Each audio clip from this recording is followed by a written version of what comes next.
Every day, something dramatic happens in the Caribbean that affects our lives. We'll give you the details. We'll give you the facts on Caribbean Perspective with Eddie Frederick. Here's Eddie Frederick. So glad you can join us. Barbados ranked the least corrupt country in the Caribbean. This story takes the lead in today's edition of Caribbean Perspective for Tuesday, 28th February 2023. Details when we return. Hubbard's Multi-Department Mount Gay and Hubbard's Tire Bay, located at the Building Supplies Compound in Grand Anse, are reminding the motoring public that another round for licensing and inspection has begun. Just arrived on new shipments of quality furrowed and torque tires to fit all makes and models of vehicles at competitive pricing. Shop early to avoid the hassle of long lines. WhatsApp them on 473-405-5482. Hubbard's, quality service, affordable prices.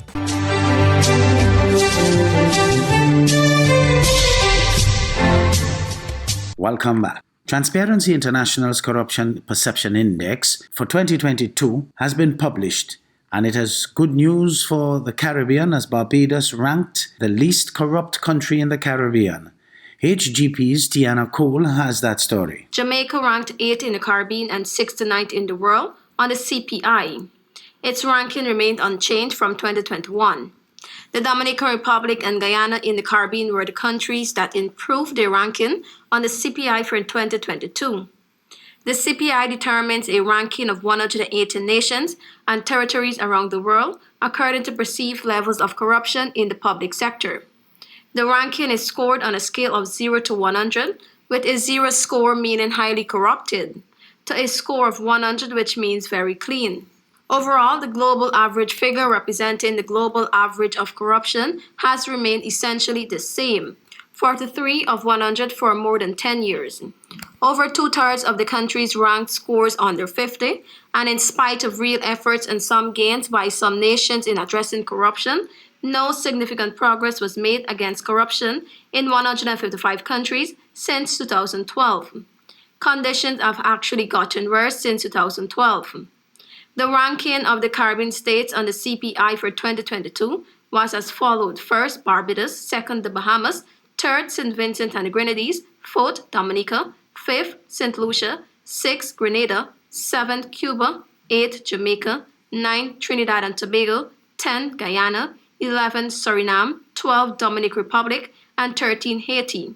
St. Kitts and Nevis, Antigua and Barbuda, and Belize were not included on the list. Jamaica's GDP predicted to return to pre-COVID levels, according to the Planning Institute of Jamaica, the PIOJ. The size of Jamaican economy should return to pre-pandemic levels a year ahead of expectation, the Planning Institute of Jamaica, PIOJ, recently predicted. It signals a recovery from one of the worst recorded shocks in Jamaica's history. In 2020, the Jamaican economy lost 1/10 of the value when COVID-19 measures resulted in the temporary shuttering of the entire industries to contain the spread of the virus. Gross domestic products (GDP), a primary measure of economic output, stood at $2.1 trillion in 2019, based on market prices, according to the Statistical Institute of Jamaica. The Financial Gleaner estimates that for the calendar year 2022, the value of GDP will increase beyond $2.5 trillion based on the annualized 9th-month estimate of $1.92 trillion in 2022. The PIOJ estimated growth at 5.1%.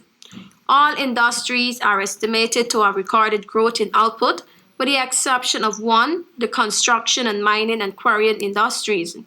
PIOJ said, going forward, as more industries recover, the PIOJ head and team expects growth for the economy, but a slower pace. For the upcoming fiscal year ending March 2024, the economy is projected to grow within the range of 1.0% to 3.0%. It represents a return of the long-term trend of growth, PIOJ said. Jamaica's growth since the 1990s and prior to the pandemic hovered at around 1.0% per annum, performing well below its peer in the Caribbean region. 30 people detained, 2 guns seized during operations in Westmoreland. When police and the soldiers swooped down on a number of properties in Lennox Bigwoods in Westmoreland, residents were surprised.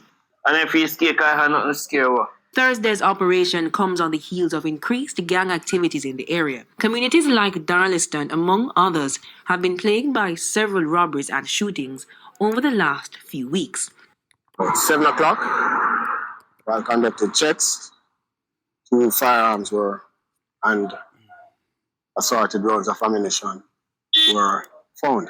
Approximately 30 persons were detained, and we will be taking them through the paces to sift through, find out if we have among us wanted persons. According to the police, the seizure points to the type of weapons the criminals have in their possession, which they use to drive fear into residents.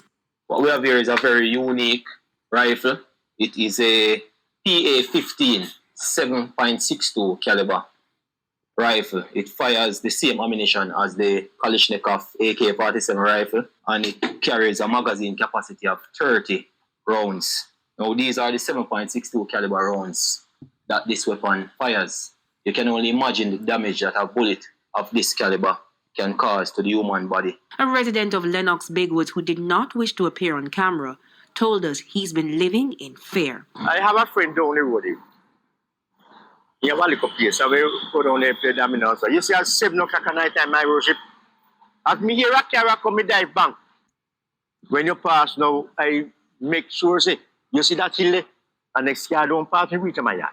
The security forces have surmised that migrating criminals have been seeking refuge in rural communities. I would like to use this medium to appeal to the public. Whenever you see strange people in your communities, reach out to the police. Let us know what is happening.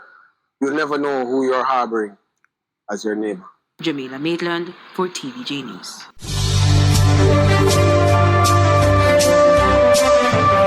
You're listening to Caribbean Perspective with Eddie Frederick.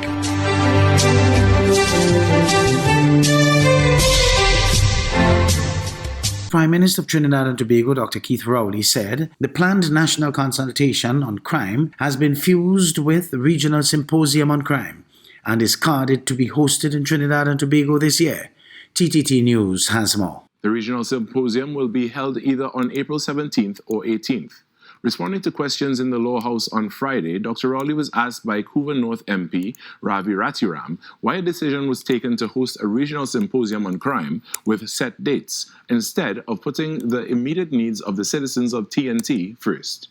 That is precisely because we are putting the needs of the people of Trinidad and Tobago first.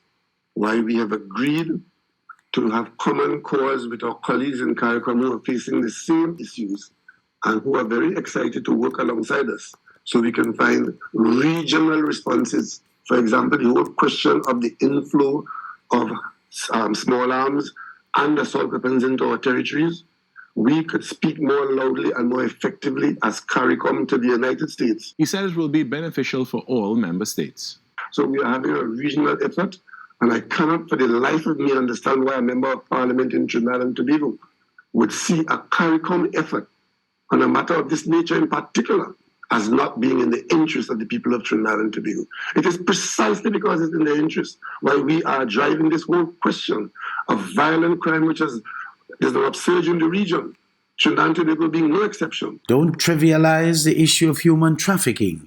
It's the appeal coming from UNC Member of Parliament Dr. Rudal Munilal, who says the focus should not be placed on people who are allegedly involved in what he terms micro-entrepreneurship, but rather what the government is doing to clamp down on the very serious issue of the exploitation of human beings.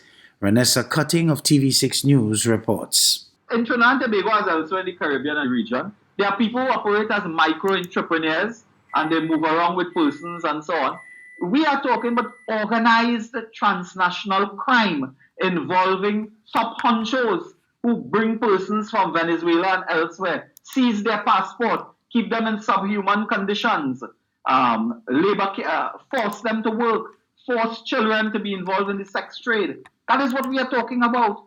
It's the analysis of opposition MP Dr. Rudal Munilal, who says government is trying to deflect from the real issue which is the lack of charges, prosecutions, and convictions, leading to TNT being placed on the Tier 2 watch list of the United States Trafficking in Persons report. The report says corruption in police and immigration has been associated with facilitating labor and sex trafficking.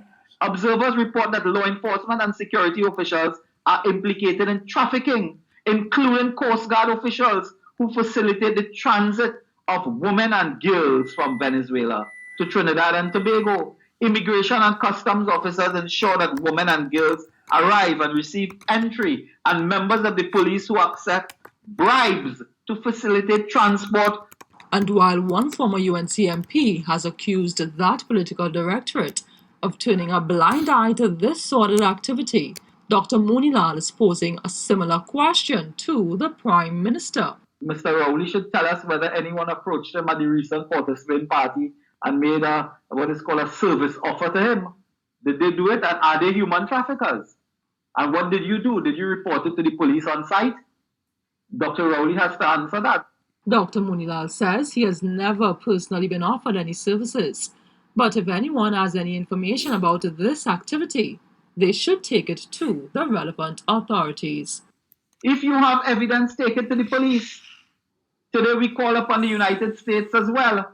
You know, you're making the claim of government officials. We don't operate in this country, whatever you think. We don't call opposition MPs government officials. Today I call on Erla Harewood Christopher to indicate to the country whether there's any ongoing investigation that involves members of parliament, whether in government or opposition, anyone dealing with human trafficking. Is there any ongoing investigation? And I put it to you, there is none. Absolutely none. That is hogwash. Renessa Cutting, TV6 News. Press Secretary to the Government of the Bahamas, Clint Watson, advised those living in shanty towns to get their affairs in order. ZNS News has more. While no definitive timeline or deadline has been given, Press Secretary in the Office of the Prime Minister, Clint Watson, says a warning to this end is sufficient. Get your affairs in order. It means just that. Do what you need to do and take the necessary action. Because we're not going to announce when there will be the legal people who will go in, the law enforcement agencies who will go in and of course do their checks. So we encourage people to just do what you have to do. Get your house in order. Settle your affairs. We're not going to put a deadline because we believe it's past due. It should have happened already. And we want people not to sit back and say, oh, I have 2 more weeks. By giving you a deadline. Oh, I have another week. No. The clarion call came from Prime Minister to do what you need to do. And that's where we're going to leave it at because action will be swift and it will be delivered. Watson stresses that the government is very serious in addressing the country's illegal migration woes. So we're quite aware of the urgency of this, the necessity of this, and the importance of this to the Bahamian people. And that means the Davis administration cannot slack up on taking action. In fact, before Prime Minister even spoke about it, things have already been in motion and things were already happening before it was even announced. So the administration is not slow to moving on this. This is very serious business for the administration. British royals Prince Edward and wife Sophie were in the Bahamas presiding over the Governor General's Youth Awards. Altovi's Munnings of ZNS News reports. The royals are here. Prince Edward, the Earl of Wessex, and his wife, Sophie, Her Royal Highness, the Countess of Wessex, are here to assist Governor General, His Excellency the Most Honorable Sir Cornelius Smith, present the latest members of the Governor General's Youth Awards with gold, silver, and bronze trophies. Now, just to give you a bit of history on this awards, the GGYA was reestablished here in the Bahamas in 1987. It was initially known as the Bahamas Duke of Edinburgh Award and was renamed the Governor General's Youth Awards in 1996. More than 30,000 young Bahamians have engaged in community service, physical recreation, and adventurous journeys to receive these awards. Now, Prince Edward is here representing his father, His Royal Highness the late Prince Philip, who founded the original Duke of Edinburgh International Awards more than 40 years ago. And to date, 125 countries are participating in this program. Caribbean.com. We'll introduce you to the latest recipients of the Governor General's Youth Awards in tomorrow's newscast. Reporting from Super Club's Breezes for the Bahamas tonight, I'm Altaviz Munnings. Hubbard's is once again innovating the way you shop with its new online store, providing 24-hour shopping convenience. You can shop now for appliances, hardware, houseware, building material, and more. Free delivery island-wide. Start shopping now at hubbardshardware.gd. Safe, convenient, reliable.